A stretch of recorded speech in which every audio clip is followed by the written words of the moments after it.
boa noite. Você assiste a partir de agora o Espaço Público, programa de entrevistas da TV Brasil. Nós vamos discutir hoje a situação da Grécia, um assunto quente no mundo inteiro. Nossa convidada é Maria Lúcia Fattorelli, uma brasileira que, convidada pelo Parlamento grego, integrou a comissão encarregada de fazer uma auditoria da dívida daquele país. Assunto que está no centro das negociações dos últimos dias com a União Europeia. Você pode participar do programa enviando perguntas pelas redes sociais. Para participar da conversa em nossos estúdios, convidamos Leandra Pérez, jornalista do Valor Econômico. Contamos, como sempre, com a participação de Florestan Fernandes Júnior, jornalista da TV Brasil. Eu sou Paulo Moreira Leite, apresentador e âncora do Espaço Público. Boa noite, Maria Lúcia. Boa noite, Paulo. Muito obrigada pela oportunidade. Muito obrigado por estar aqui presente. Tenho certeza que vamos fazer um bom programa discutindo um assunto absolutamente quente. Eu gostaria de fazer a primeira pergunta, perguntando a sua interpretação sobre o que aconteceu. Há uma semana, quando o não foi vitorioso no plebiscito, com 61% dos votos dos eleitores gregos, havia um sinal, que parecia ser um sinal muito claro, de que haveria uma mudança muito grande no debate sobre a dívida no centro do mundo, na Europa, né? Que hoje é o maior continente, que concentra, somando, a maior economia do mundo. Né? Parecia assim uma questão que realmente ia ter uma mudança, uma alteração, de acordo inclusive com o nome do partido Esquerda Radical. Né? Domingo, após as negociações feitas, nós temos uma notícia que deixou muita gente decepcionada, sem entender o que está acontecendo, e é isso que eu queria perguntar, né? Que o primeiro-ministro Alexei Tsipras foi para a reunião e, da volta, concordou com um pacote pior do que as propostas que havia em fevereiro, propostas, inclusive, punitivas, falam até que tem castigos da Angela Merkel para os gregos, e ele voltou e concordou. Então, aí, eu pergunto, o que aconteceu? De fato, é muito complicada a situação. Né? A partir do não, nós vimos que o governo estava com um enorme respaldo da população para enfrentar toda aquela pressão exercida pela chamada Troika, né? Banco Central Europeu, FMI e Comissão Europeia. Pressão também dos bancos privados, que têm todo o interesse nessa questão da dívida da Grécia, e pressão vinda de outros países, principalmente a Alemanha. Né? Diante disso aí, dessa reação do Alexis Tsipras, né, todos ficaram assustados. Ele teve que submeter esse programa ao parlamento. O parlamento acabou aprovando e, diante da aprovação, os ministros do Eurogrupo exigiram mais. Então, a Grécia tem que aprovar no parlamento até amanhã aquelas medidas com as quais justamente as medidas que haviam sido rejeitadas. Concordou. A análise que a gente faz é a seguinte: a pressão é grande demais. Não há equilíbrio entre as partes. Nós não estamos diante de uma negociação normal em que é possível ainda manifestar uma vontade das partes. Diante de tudo isso, de um lado só a Grécia e do outro lado todo esse conjunto de atores e mais. Dentro de uma estrutura em que a zona do euro virou uma camisa de força, porque o Banco Central Europeu emite a moeda e falou abertamente: eu não vou endereçar mais moeda para a Grécia. Então, como é que o país faz sem moeda? Ele teria que, de uma hora para outra, emitir uma moeda complementar. Isso seria possível. A gente até acha que para a Grécia seria melhor enfrentar do que aceitar esse acordo, que é realmente um acordo que aprofunda a crise. O país já está numa situação considerada crise humanitária. Nesses últimos anos, teve encolhimento do PIB de mais de 20% em 5 anos. Não é? Toda a questão social foi afetada. E esse programa vai cortar ainda mais. Quer dizer, tira do país a possibilidade de reerguer não é? Completamente. Bem, né? Antes de prosseguir a entrevista, vamos conhecer um pouco mais sobre Maria Lúcia Fatorelli.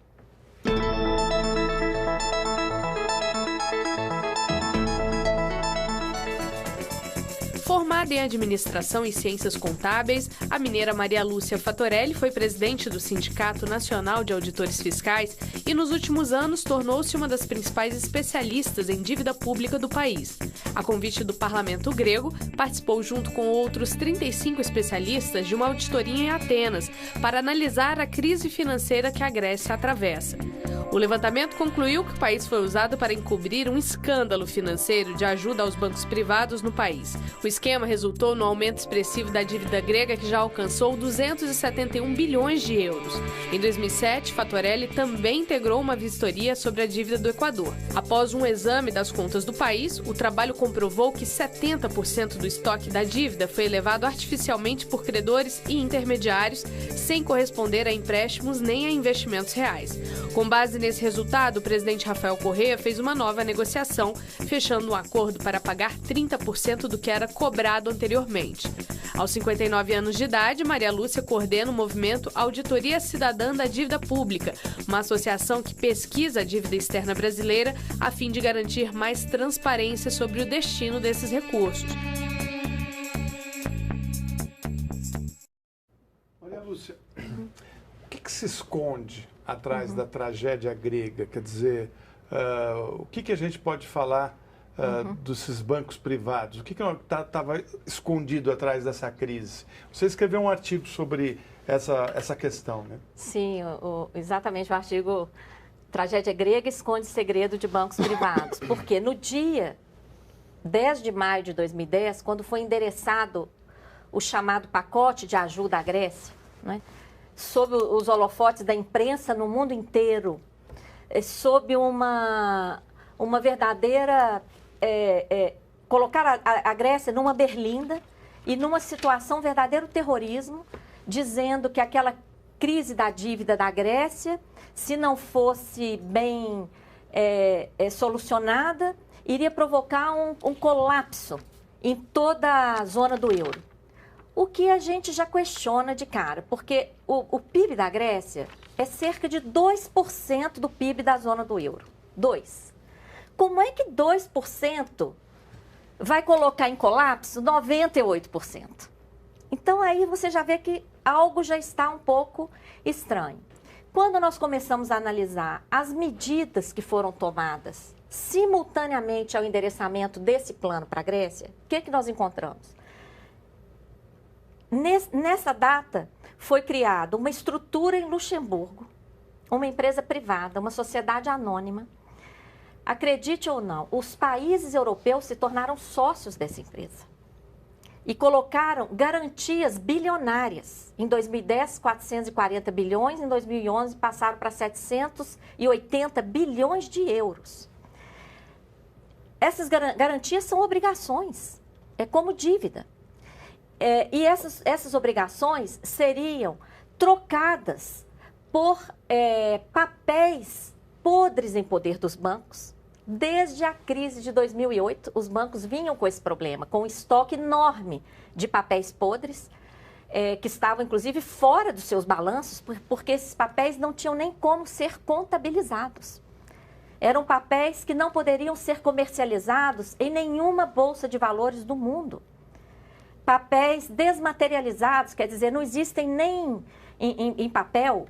E esse era o problema dos bancos privados. Então, se fosse divulgado abertamente que os países europeus iriam criar uma estrutura para ajudar a salvar os bancos privados, transferindo esses ativos tóxicos para os países, isso seria um escândalo.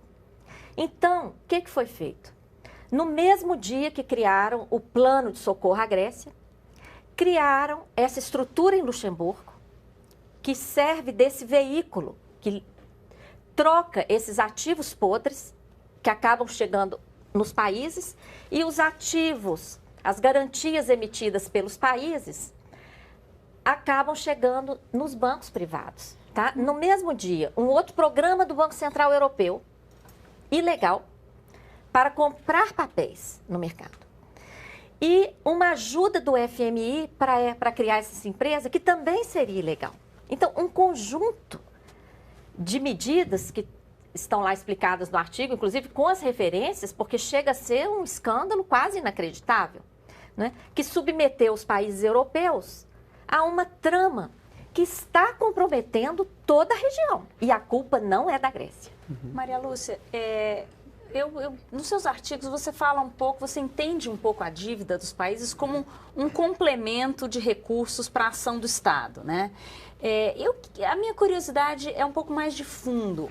É assim, eu acho que quando o país chega na crise da dívida, ele é o fim de um processo.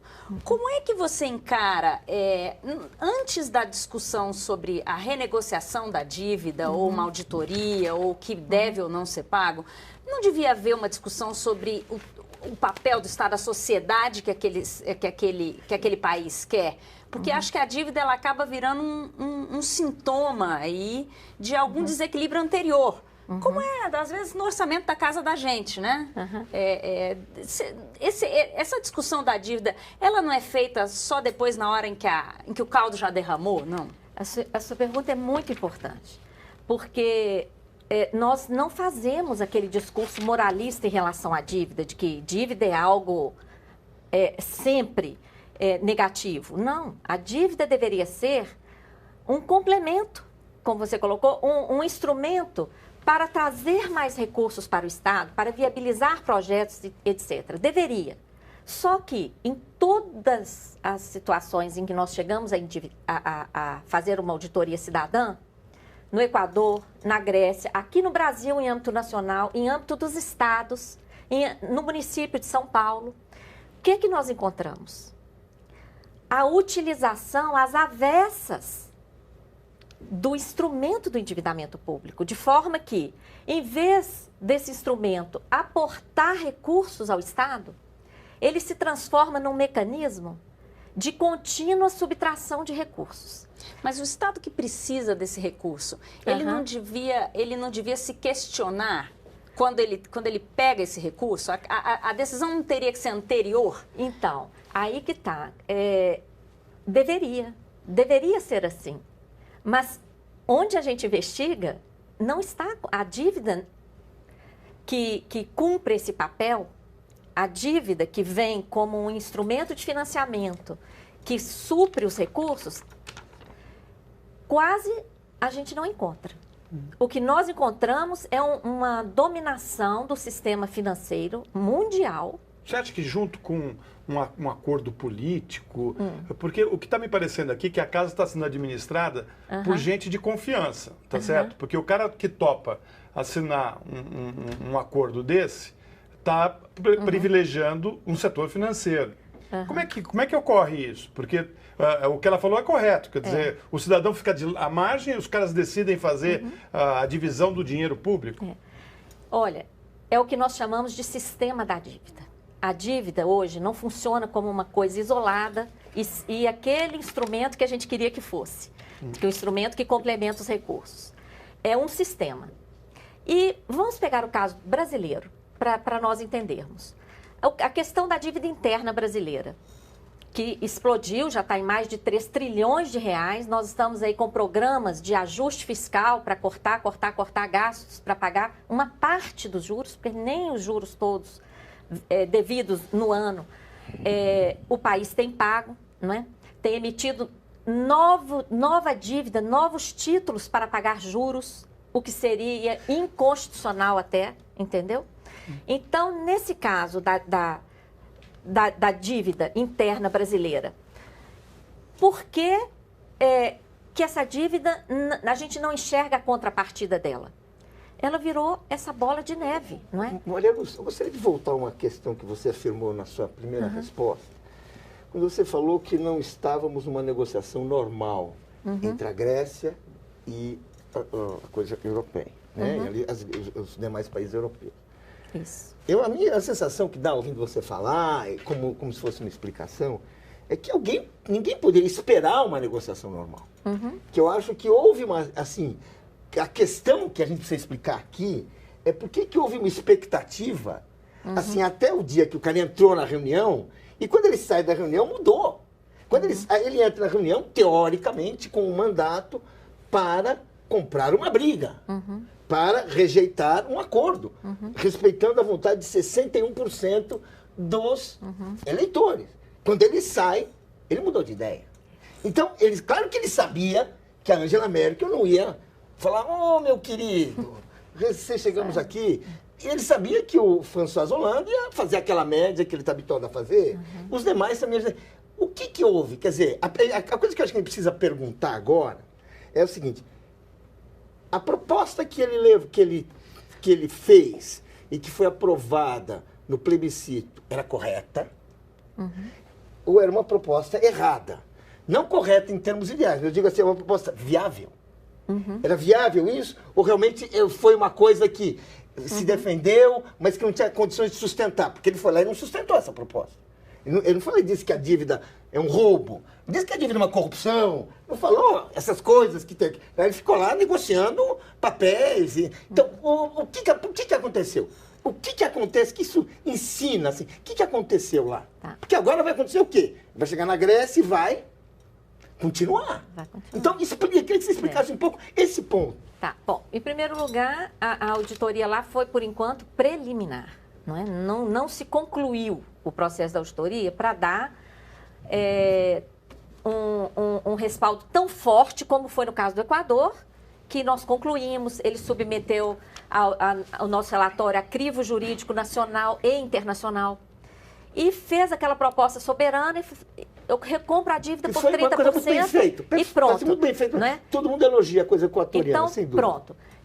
Agora, na Grécia, apesar de ser um relatório preliminar, ele já teria muitos argumentos. E a questão é, o que aconteceu? Nós não sabemos o nível de pressão que foi colocado e são muitas variáveis. Por exemplo, a reação da Grécia provocaria uma precipitação da revelação de todo esse esquema de funcionamento do sistema financeiro, de salvamento bancário, que aconteceu nos Estados Unidos. Tem uma auditoria nos Estados Unidos, oficial, que foi feita pelo órgão lá, equivalente à nossa controladoria da União, fiscalizou o Fed, o Banco Central estadunidense. O que eles descobriram? Que no auge da crise, o Fed havia dado aos bancos, transferido aos bancos, 16 trilhões de dólares. 16 trilhões para bancos privados americanos e europeus. Que estavam quebrados. Eles estavam totalmente quebrados por causa desses derivativos tóxicos, desses papéis podres, e, em vez de assumirem essa quebra ou liquidarem o patrimônio, porque eles ganharam muito dinheiro com esses papéis podres, em vez de liquidarem o seu patrimônio e resolver a situação, não. O que foi feito? Transferência desses papéis podres para os países. Então, em primeiro lugar, a pressão que a Grécia deve ter escutado lá pode ter a ver com essa pressão, inclusive, só mas pode não era uma ser surpresa isso. Essa pressão, não, né? mas só Vamos pode dizer ser que isso. Não era uma surpresa, né? Mas só pode ser isso que está por trás dessa alegação de colapso geral. Porque aquela situação, como é que 2% vai provocar colapso em 98? Você né? acha possível? A questão é essa, é que a revelação disso realmente vai Mas balançar. ninguém sabia que isso ia acontecer. Quer dizer, vamos falar assim, estamos falando de um político extremamente inteligente, capaz, conseguiu pegar um pequeno movimento e transformar num partido, acabou com o sistema político tradicional da Grécia, sujeito que deu declarações durante a campanha bastante sensatas, bastante coerentes, né? Claro que sabia o que ia acontecer. Claro que nós sabíamos o que ia acontecer. Em uma semana não se descobriu o capitalismo. Todo mundo já sabia como é o capitalismo que a gente vive hoje. Então, a minha pergunta é, o que se pretendia e o que se trouxe? Porque se eu sou um cidadão grego, além de alguns cidadãos do mundo, porque teve até abaixo-assinado percorrendo o mundo, pedindo apoio ao não, você fica, opa! Né? Mas é por isso que os movimentos sociais lá estão nas ruas. Hoje, o Sindicato dos Trabalhadores Públicos convocou greve geral e da convocação, a Praça Sintagma, que em frente ao Parlamento grego já ficou lotada hoje, o dia todo com protestos, exatamente por causa dessa incoerência.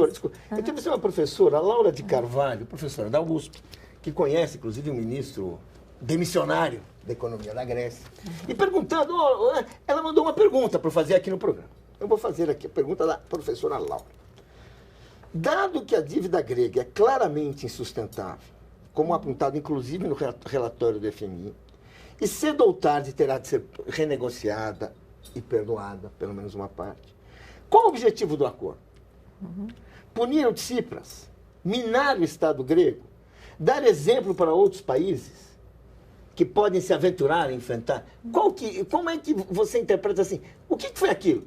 Porque aquilo não vai resolver nada. Aquilo vai jogar a Grécia para o pior. Claro. Qual é a ideia? É desmoralizar o Tsipras? Como que você interpreta isso? Tem muitos interesses por trás disso. Primeiro que a eleição do Syriza foi uma eleição fora do que a gente chama do sistema da dívida, né? O sistema da dívida financia os políticos do executivo e do legislativo. Quando eles chegam ao poder, eles promovem modelos econômicos que sacrificam gastos sociais para que cada vez se pague mais juros e juros cada vez mais altos. Sacrificam políticas públicas, privatizam, né? No fundo, lá na Grécia, o que se quer é o apoderamento de todo o aparato do Estado, que, aliás, de 2010 para cá, já conseguiram muitas estruturas já foram privatizadas, querem mais, né? 50 bilhões aí nesse acordo, é esse o objetivo final. Inclusive, analisando os contratos de dívida, fica evidente que não há tanto interesse em receber os valores, o interesse é receber os bens, o patrimônio público estatal. Você acha possível que uma das explicações para o que aparentemente parece ser uma contradição, né? Ele vai com um mandato de um não e volta com um acordo muito mais draconiano do que ele tinha até o plebiscito. Você acha que pode haver nessa decisão uma avaliação do Syriza e do primeiro-ministro grego de que a situação seria pior se eles saíssem da Grécia? Se eles saíssem, da Grécia, se eles saíssem da União Europeia, se eles decidissem que uma medida em que eles teriam que imprimir a sua própria moeda, refundar ali a economia deles, que isso seria muito mais sacrificante para a população do que o que se propõe num acordo aparentemente mais severo? Você acha possível que exista aí uma avaliação de custo e benefício mesmo? Sim, toda a pressão é nesse sentido, né? Inclusive é público, são públicas as declarações de que eles expulsariam a Grécia, embora isso não seja nem possível, né? Não há nem fundamento jurídico para expulsar um país da zona do euro, porque a criação dessa comunidade, podem sair, né? Eles é que poderiam sair, mas a criação dessa comunidade foi norteada pelos princípios da solidariedade, da cooperação, da colaboração, que desapareceram totalmente a partir do momento em que esse poderio financeiro passou a tomar conta, né? O povo grego, já foi feita uma pesquisa, eles não querem sair da zona, eles não querem perder o euro como moeda.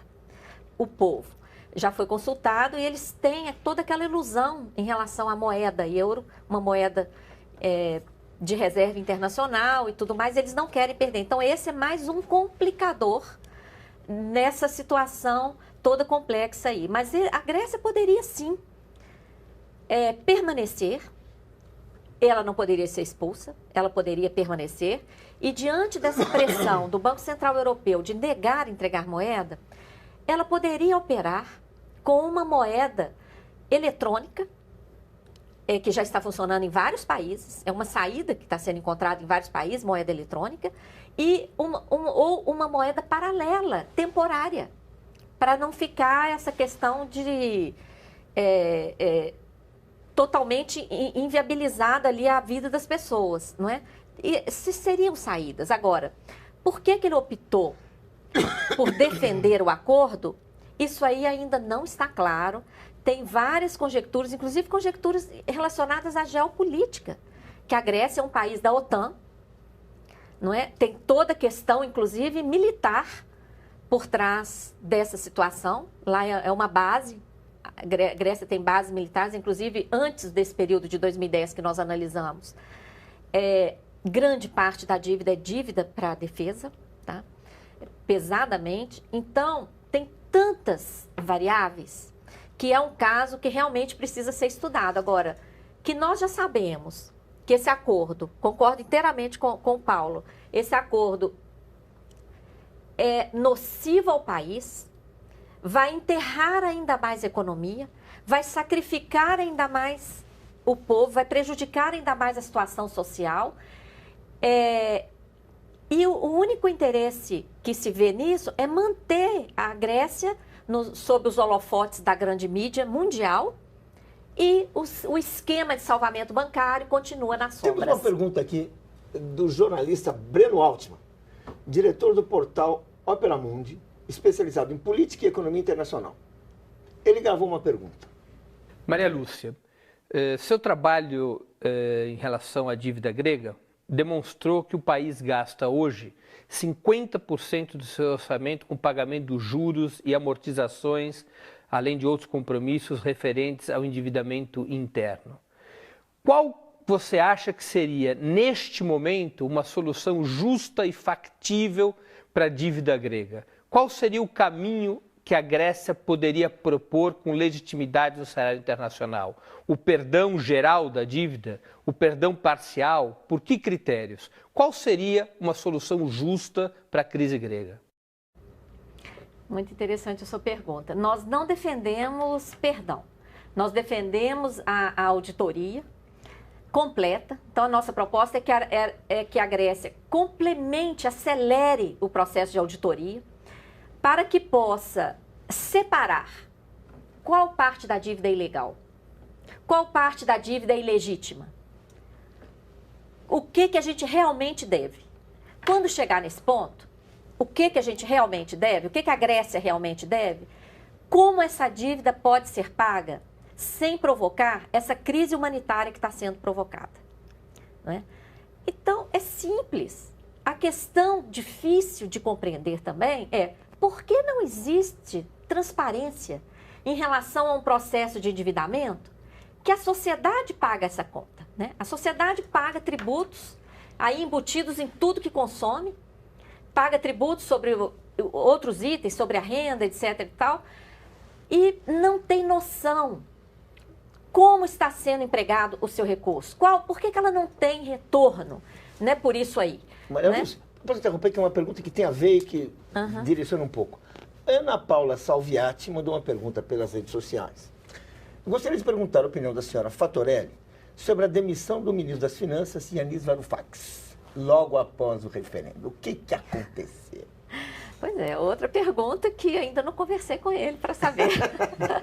Mas assim, os sinais de fumaça, né? Não, a questão colocada, evidentemente, foi que ele já estava extremamente desgastado. E, de fato, né, o estilo dele é um estilo de falar o que pensa de forma curta, muito objetiva, e ele já havia se desgastado extremamente nessas reuniões anteriores e mais. Os ministros do Eurogrupo, dos outros países europeus, já sabiam toda a argumentação dele, todo o posicionamento dele. Ele quis sair. Agora, nós não sabemos também, diante das pressões que vieram, se essa saída dele foi porque ele não concordou em aceitar o acordo, né? Ele se manteve radical na posição anterior, então ele falou: prefiro sair. A gente não sabe também se foi algo assim, né? Bem, vamos fazer um rápido intervalo, mas voltamos em instantes com Maria Lúcia Fattorelli, coordenadora nacional da Auditoria Cidadã da Dívida no Brasil. Não saia daí.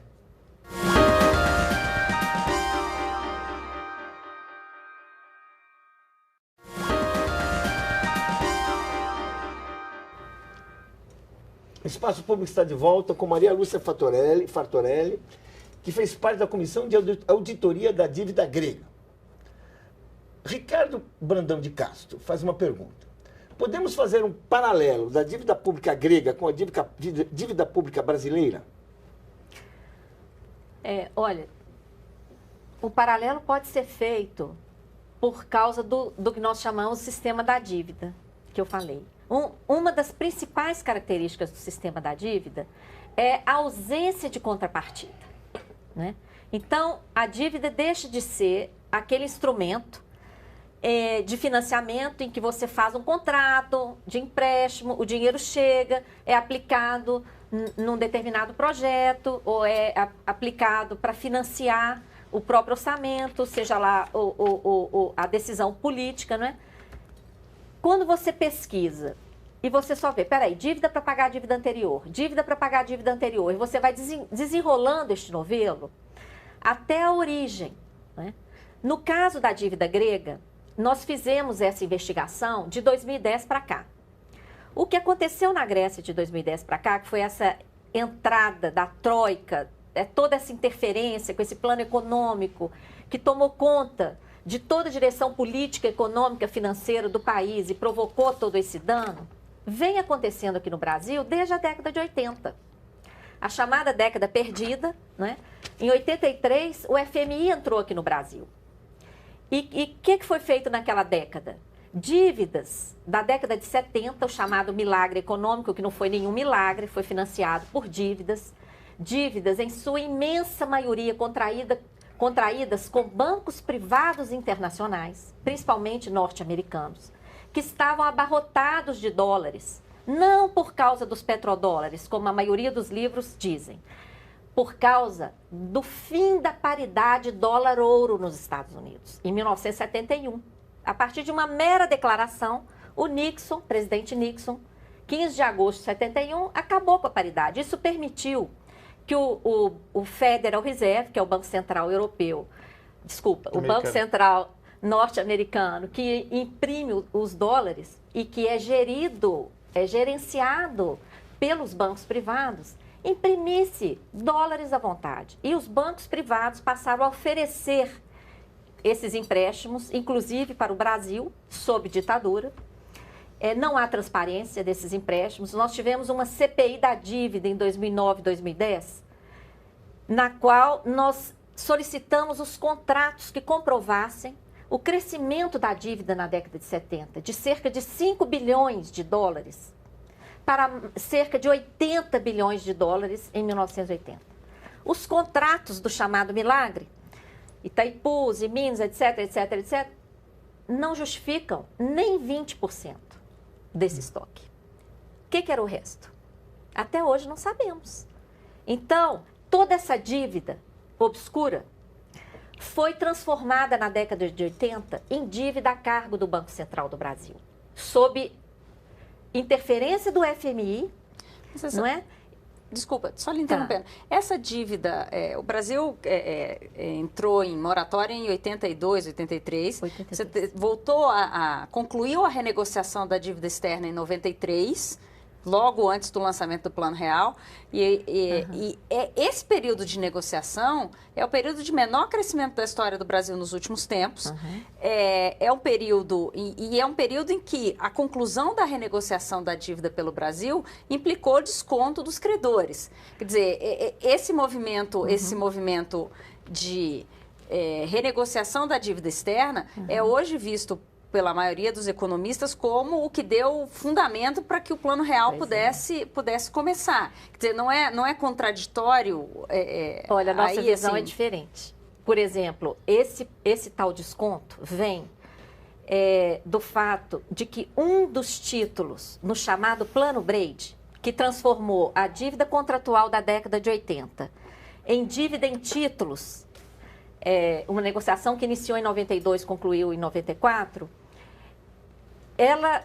esse mito do desconto é porque um dos tipos de títulos, na verdade eram 7 diferentes títulos no Plano Brady, um dos tipos chamava-se Discount Bonds, quer dizer, um título com desconto. Nós investigamos essa operação na CPI da dívida. Sabe qual foi a verificação? Ao analisarmos os contratos, nós tivemos inclusive depoimento do Armínio Fraga, lá que foi um dos membros dessa comissão negociadora, não entrou 1 centavo no Brasil. Havia um risco de prescrição, um indício de que teria havido prescrição daqueles contratos da década de 80 em 1992. E isso foi ignorado. Ao transformar, passaram a limpo aqueles contratos que tem vários relatórios do Congresso Nacional da década de 80, apontando ilegalidades, ilegitimidades, total falta de transparência. Inclusive, aqueles acordos sequer passaram pelo Congresso Nacional Brasileiro. Esses títulos Brady foram simplesmente aquela transformação desses contratos, provavelmente prescritos, eivados de denúncias, em papéis. Mas mesmo economistas progressistas, como por exemplo, Bresser Pereira, que é um economista que hoje em dia é bastante crítico de muitas coisas que ocorreram no país, ele é identificado com o Plano Brady, inclusive atribui-se a ele ideias que acabaram sendo aproveitadas no Plano Brady, que é visto como uma autocrítica do sistema financeiro, dos bancos americanos, vamos dizer assim, né, que estavam garroteando demais o Brasil na cobrança da dívida. Então, houve de alguma forma um alívio com isso aí? Não houve. Não? Não houve. O Plano Brady aprofundou, ele repaginou uma dívida que poderia ser anulada.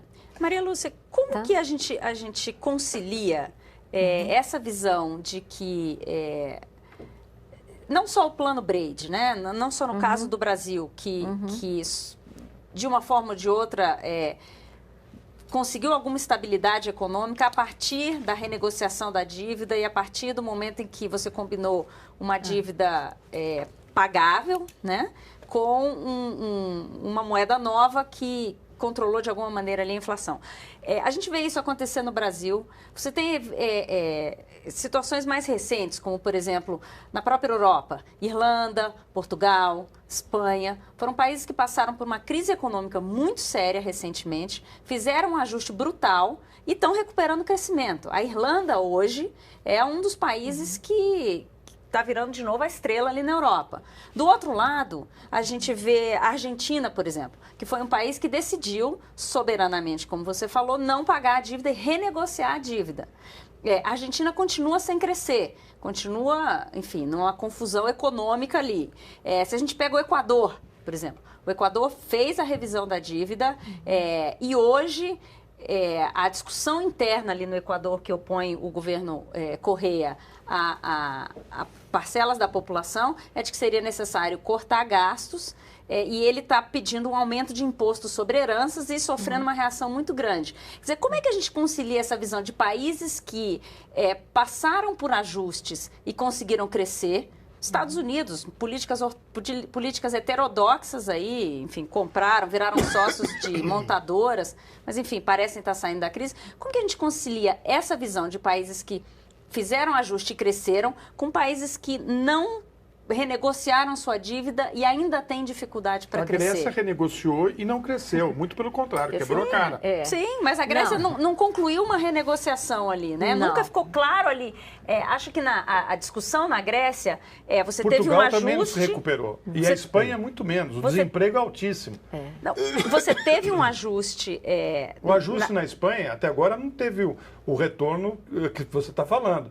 Né? Você está falando da Irlanda. A Espanha começa a sair. A taxa de desemprego na Espanha está caindo devagar. 20 e poucos por cento. Já foi 30, né? Bom, Maria Lúcia, vamos lá. Maria Lúcia, mas enfim, olha, como conciliar essas questões?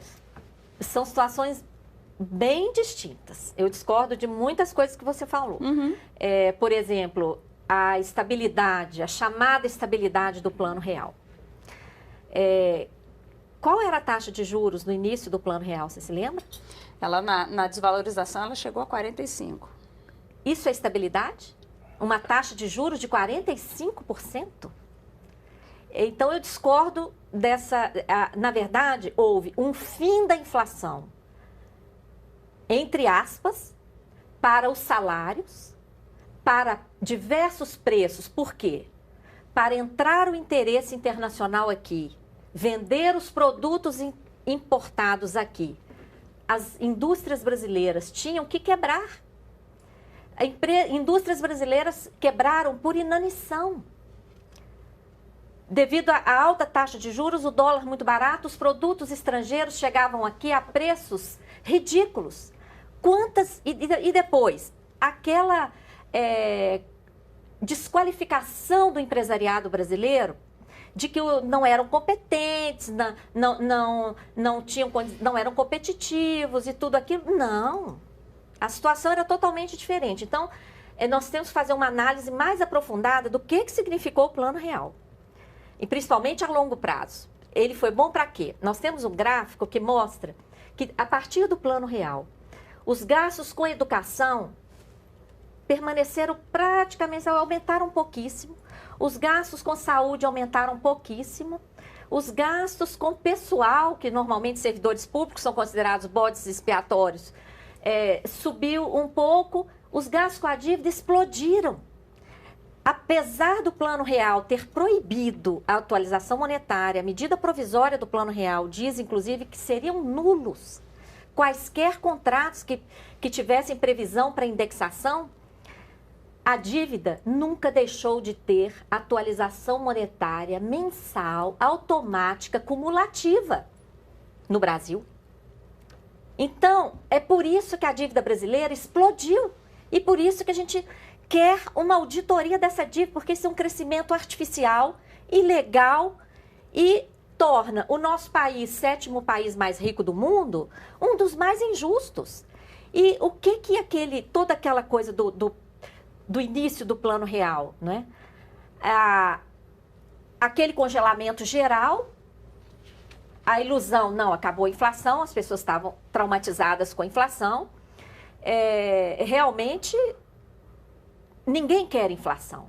Agora, hoje, por exemplo... A Selic, né? Por exemplo, qual é o impacto da Selic na economia brasileira? Porque toda a economia que o ministro da Fazenda está tentando realizar com seus cortes, vai embora através do aumento da Selic. É lógico, nós estamos com taxas de juros no Brasil abusivas, sem justificativa técnica. Não há justificativa técnica, não há justificativa política, nem jurídica, nem financeira, nem econômica. É uma deliberação do país, é uma deliberação do país histórica de transferir renda para o setor financeiro, através do sistema da dívida, remunerando de forma abusiva. A Selic já está em 13,75 e já existem comentários de que ainda vai subir mais. E eu pergunto, a justificativa que tem sido colocada aqui no país é de que tem que subir a Selic para controlar a inflação, porque a inflação de fato está subindo. O que provoca o aumento da inflação brasileira? O aumento da energia elétrica, da telefonia, do combustível, do transporte, de alguns alimentos, não por inflação, por política agrícola equivocada. E a questão que eu quero deixar para reflexão: subir juros afeta algum desses preços? A gasolina vai baixar se subir juros? A energia vai baixar? A telefonia vai baixar? Evidente que não. Então, nós temos aqui uma inflação provocada por preços que deveriam ser administrados, mas não são, a partir da privatização. E nós temos uma inflação provocada pelo reajuste contínuo desses preços e o aumento dos juros justificado por isso, simplesmente para transferir cada vez mais renda para o setor financeiro. Lúcia, tá? Gostaria de fazer uma pergunta do Emanuel Nogueira, pelo Twitter. Toca num ponto que você começou a tocar, mas que eu acho que a gente pode agora entrar. Ele pergunta: que problema haveria com a saída grega da União Europeia? Aí, só para tentar imaginar alguma coisa desse tipo, estava pensando hoje, seria como a ruptura de Cuba com o sistema americano, que aconteceu nos anos 60. Né? Cuba foi forçada a deixar o EA, teve que se virar com uma outra coisa, criou uma nova economia, criou uma nova... Se é uma coisa parecida com isso, o que a gente pode pensar que seria isso? Olha, em primeiro lugar, a saída da Grécia não interessa, na nossa opinião, aos demais países. Porque, primeiro, eles iam perder o cenário. E ia escancarar muito rapidamente a utilização do país para esconder o salvamento bancário. E mais, os países, né, inclusive a parte que eu discordo de você, Espanha, Portugal, Irlanda e até Itália, que estão com problemas Estão com problemas sérios. econômicos gravíssimos e sociais também gravíssimos, não é? Todos esses países poderiam vir em seguida. Então, Porque seria o problema? é um esquema suicida. Olha, eu quero crer que nesse momento a Grécia não conseguiu, pelos motivos que a gente ainda não conhece, não é? Efetivamente, porque realmente houve uma mudança de postura, como foi bem colocado por você, Paulo. E eu quero crer que a Grécia ainda não conseguiu reagir. Não conseguiu, porque está só. A partir do momento, vamos supor que crescer esse movimento nos demais países de investigação, porque eles estão chegando numa situação de sufoco total. E um sufoco que tende a se aprofundar. Porque não pensem que os bancos estão satisfeitos com a parte de ativos que foi transferida até agora. Tem uma estatística do BIS, do Banco Central, dos bancos centrais, é uma estatística de 2011, depois disso eu não consegui outra, que haveriam 11 PIBs mundiais em papéis podres. 11 PIBs mundiais. Então, o que adianta todo esse sacrifício para fazer essa limpeza? É um alívio momentâneo, entendeu? É um suspiro para aqueles balanços abarrotados de papéis podres. Então, isso aí, gente, no fundo vai provocar uma grande revolução no sistema financeiro. É por isso que os mercados, por causa lá da Grécia, 2% do PIB europeu, por isso... A saída da Grécia provocaria uma grande... escancararia e precipitaria. Mas e por que a Grécia então não sai? Por causa de toda essa situação, por causa de toda essa pressão. Que análise... Né? Porque ela não está recebendo porque ela tá sozinha nem um centavo para ficar na... Não. Para ela está ficando cada vez mais cara permanecer. E nem recebeu direito, né? De 2010 para cá. Foi uma troca de papéis. O que é curioso, que você citou, eu achei... me chamou a atenção. Talvez ajude a explicar um pouco, é que apesar de tudo que o país viveu, né? A população grega não quer sair do sistema do euro, né? Eu acho que... O que representa o euro para ele? Acho que não é só o euro, né? Também ali você tem a facilidade de trabalhar em outros países. Que acho que a mão de obra acho que é uma das questões que pega pesado ali. É essa ilusão, né, da moeda forte. Na nossa opinião, é a ilusão da moeda forte. Por quê? O que são essas moedas hoje? O próprio dólar, né? De 71 para cá, né? Ela é forte por causa de todo aquele poderio econômico ali por trás, mas o lastro efetivo, né, não existe. A questão de não ter mais o lastro, quer dizer, o lastro é o petróleo, né? Nem o petróleo mais. Não. Bem, vamos ouvir o professor e economista Luiz Gonzaga Beluso. Ele gravou uma pergunta para a senhora. Ah, que luxo. A legitimidade da dívida, eu pergunto, não seria proveniente ou fruto de uma irracionalidade profunda dos sistemas financeiros contemporâneos com as suas práticas que, na verdade, não ajudam as economias a se desvencilhar das dificuldades em que se meteram? Professor Beluso, sempre o mestre, né? É exatamente isso, né? Nós vínhamos falando, professor, de que aquele endividamento público histórico, né, que aprendemos nos livros de economia, de que financiamento do Estado raramente existe hoje, né? A dívida virou um grande instrumento em poder do sistema financeiro, principalmente nesse momento do capitalismo financeirizado, né? Uma fase iniciada exatamente com o rompimento da paridade dólar-ouro, aprofundado na década de 90 e agora, na última década, com um crescimento absurdo, escandaloso e invasivo das economias dos países, né? E é muito importante a sua pergunta, principalmente porque o público em geral faz a correlação da dívida pública com a nossa dívida pessoal, não é? E no caso da nossa vida pessoal, ninguém questiona a dívida, porque eu só posso cobrar uma dívida de alguém se antes eu entreguei uma importância para essa pessoa. Então, nós só raciocinamos em dívida dessa forma, não é? Houve uma entrega antes, a gente nem questiona a dívida, a gente só preocupa como vamos pagar. A questão da dívida pública e a usurpação desse instrumento exige uma atenção de todos os gestores públicos hoje. Porque o endividamento virou esse instrumento do setor financeiro, instrumento mesmo utilizado para dominar e excluir Posso recursos. fazer uma pequena pergunta? Com certeza. Tá. Eu conversei com um economista que me lembrou o seguinte: dívida, como cálculo, é um cálculo. Mas, na verdade, dívida é um cálculo político.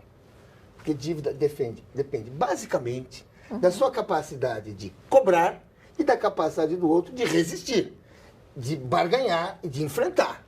Que, historicamente, as dívidas elas crescem, elas aumentam, elas diminuem, numa relação de força entre países.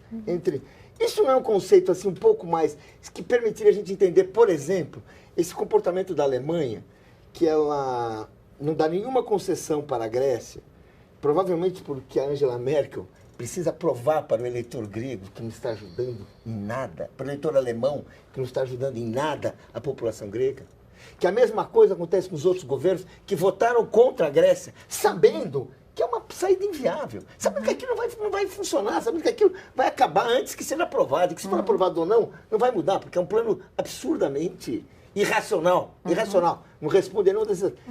Não temos uma questão política que determina cada vez mais, e que essa discussão, se a dívida é fraudada, se a dívida na verdade tem uma questão que é o cálculo político dela, e como sair desse cálculo, como mudar essa situação.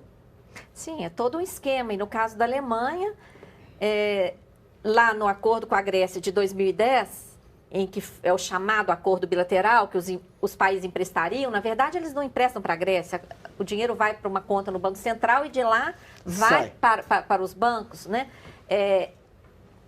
Os países, são 14 países, e a Alemanha não é um desses países.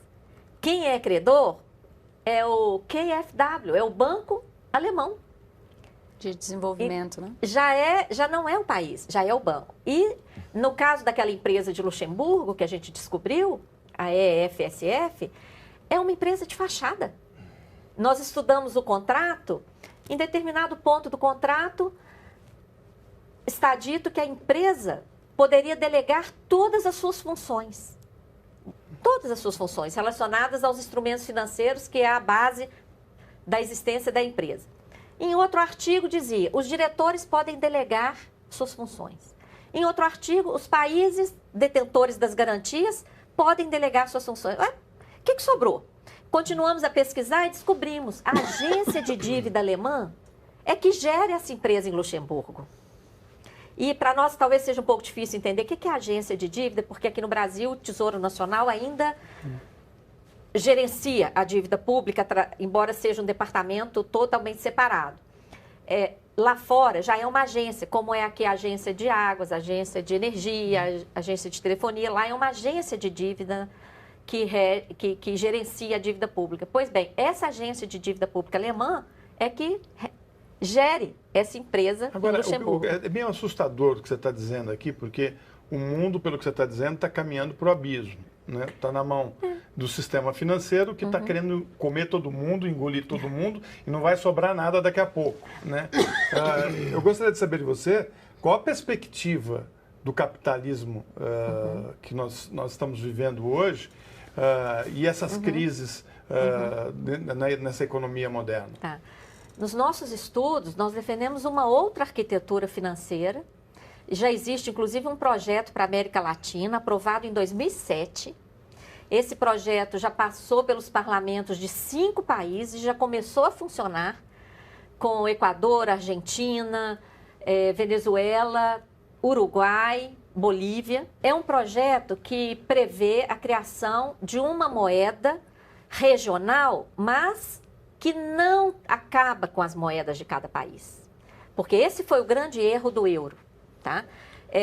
A proposta de criar um sucre, que seria uma moeda regional, para quê? Hoje, quando o Brasil vende para a Argentina, tem que comprar dólar, negociar em dólar.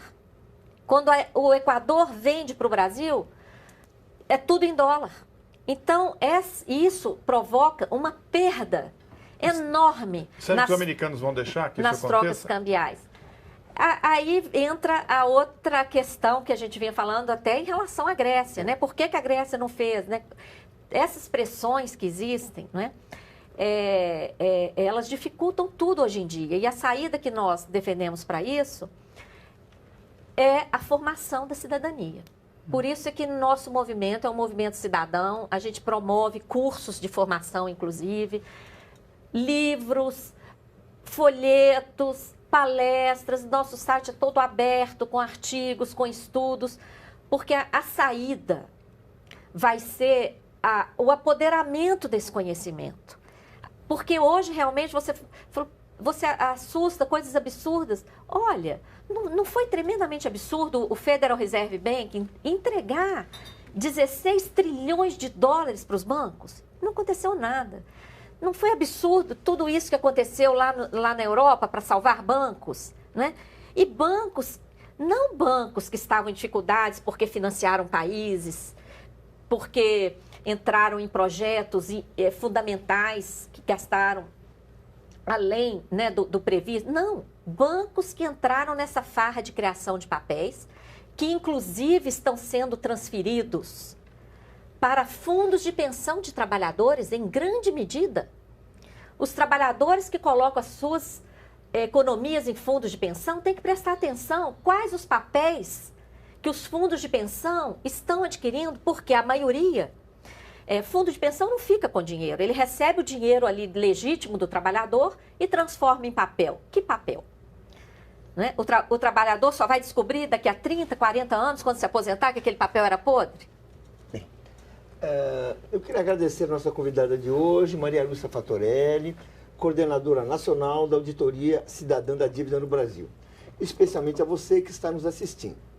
Agradecemos também a jornalista Leandra Pérez e a Florestan Fernandes Júnior. Para saber mais sobre o espaço público, entre no site da TV Brasil. Lembrando que as perguntas que não foram respondidas durante o programa vão estar disponíveis pela internet e nas nossas redes sociais. Convido você para assistir a reprise do Espaço Público aos domingos, às 11 da noite. E na semana que vem temos um encontro marcado na terça-feira, às 10 da noite, com mais um Espaço Público. Até lá!